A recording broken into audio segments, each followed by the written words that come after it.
Time now for my political panel. We're joined this afternoon by Liberal MP Jason Falinski and Labor Senator Jenny McAllister. Welcome to both of you in lockdown. Thank you. Jason, the majority of today's cases in Queensland are children, and the government has announced they're prioritising vulnerable children to now be getting the vaccine. Until we can vaccinate children, we can't really get out of this mess, can we?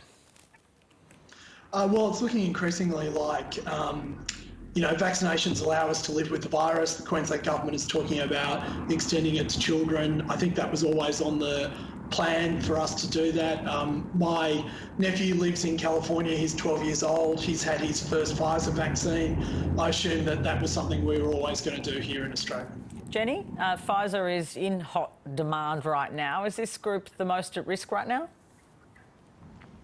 I think that we have to remember that there are large parts of the aged care workforce or the disability care workforce that are still not vaccinated, despite the Prime Minister promising that they would be vaccinated by Easter. The real issue here is, of course, as it always has been, vaccine availability. The recommended, the approved vaccine for children is Pfizer, and we just don't have enough of it. So it's kind of an academic conversation. And the pathway out depends on getting more access to some of these vaccines as recommended, for wide parts of the population. Now, obviously today we've seen the story change a bit. There's a lot more focus on Queensland that is going into lockdown. Obviously, the vaccination debate continues in this country. Jason, the Queensland Chief Health Officer has repeated her advice that people under 60 shouldn't opt for AstraZeneca. That's despite the increasing risk of the virus in her state. What do you make of that? Look, she's entitled to her personal opinion, but... She's the health officer. I don't know if it's her personal opinion, it's her advice in her role. But it's not. It's a personal opinion. I mean, the advice is quite clear on this. And I've got to say, Australia has taken an awfully conservative line on this. We now know that one of Labor's candidates, the new candidate for Higgins, was running a campaign to get Atagi to change their advice. That seems to have worked.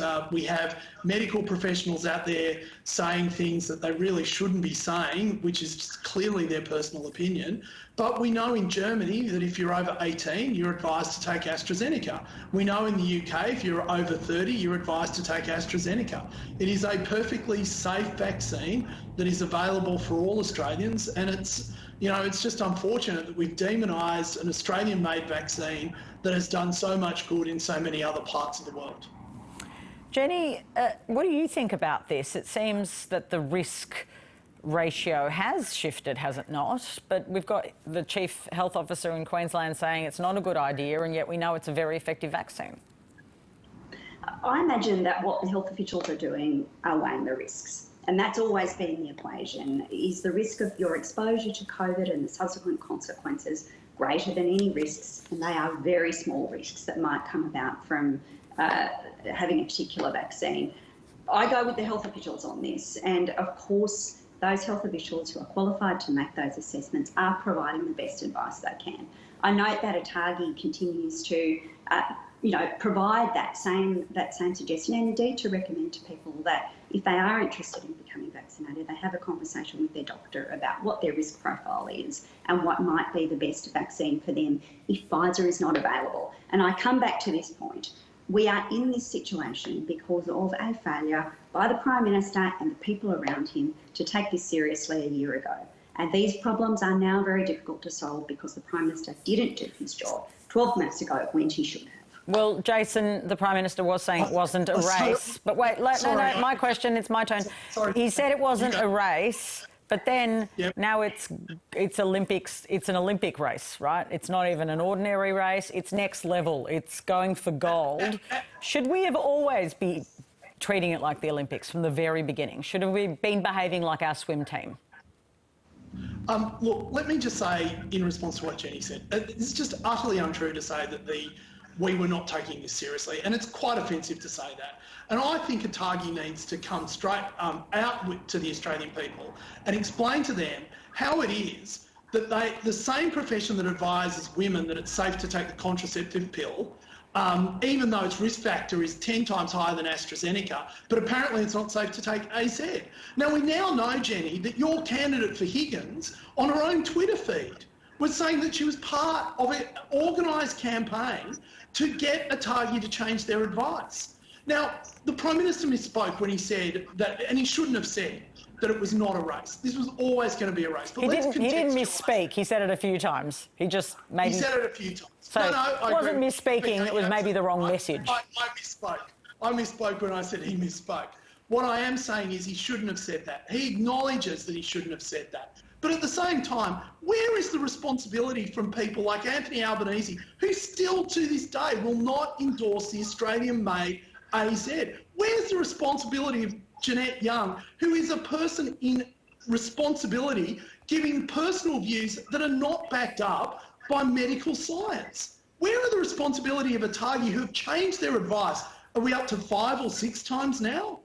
I mean, all of this has led to the vaccine hesitancy. We have plenty of vaccine in Australia, but we've just had an organised campaign to tell people, no, you shouldn't take that vaccine, you should take this vaccine. And that's what has, more than anything else, created the problem that we now face throughout Australia. Jenny? I think what we're not hearing, this is a representative of the coalition government appearing on your television program, Patricia, and he's got a lot of complaints about all the other people in the system who haven't behaved as he would like them to. But in the end, Scott Morrison and people around him have been governing for the entire period of the pandemic. And what was needed from the very beginning was clear leadership and ongoing commitment to taking the health advice seriously. Scott Morrison said we're at the front of the queue and we're at the back. He said that it wasn't a race and now he wants to win a gold medal. No, he didn't. Now he said he praised the premiers who wouldn't lock down, and now he says that lockdowns are the only way out of this. And Jason, you are on this program routinely saying that you are opposed to lockdowns. What is needed is clear, consistent, thoughtful leadership that lets the community come together instead of just chucking blame around all the time. That's what government is. This is your moment. If you don't want to govern, let someone else have a go.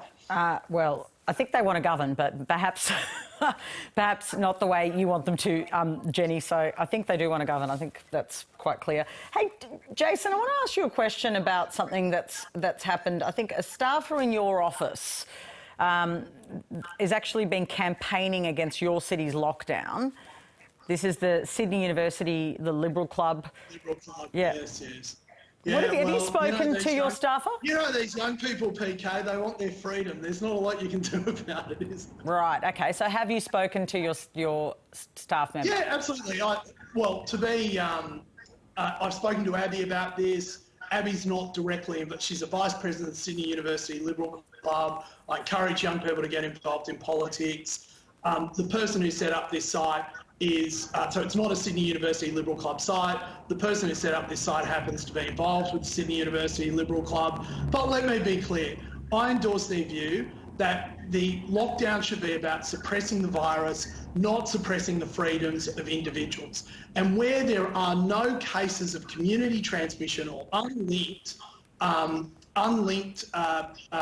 virus outbreaks, why do you have lockdowns? Now, you and I have had this discussion several times. There are large parts of Sydney, the Central Coast, the Blue Mountains, Shell Harbour, where there are no community transmissions of COVID-19. So why do we have lockdowns in those areas if it's meant to be about suppressing the virus, not suppressing people? OK, so you support, can I just be clear, this group or any, this particular... No, I don't. Sorry, let me be clear. I do not, I had no involvement in the website or anything of that nature, and I obviously support the government's approach to this. What I am saying is I support their right to have a view. OK, and why did you talk to your staffer then? Oh, she actually rang me to explain what had occurred and her lack of involvement. So it wasn't, I wasn't castigating her or anything of that nature. She felt that she needed to apologise for dragging me into this story. Having said that, I absolutely support the right of young people to be actively involved in politics and to have their view. Jenny, is that what they're doing here? They're just having their view and they're entitled to have it? Well, they are entitled to have it. The thing is that it is very closely aligned with the view Jason's just put on your television program. And I appeared on the program a couple of weeks ago with Jason where he, on that occasion, again put a view that was contrary to the view currently being taken by the New South Wales government in terms of the restrictions that were in place in Sydney. I think we have to be serious about this. It's a pretty serious virus.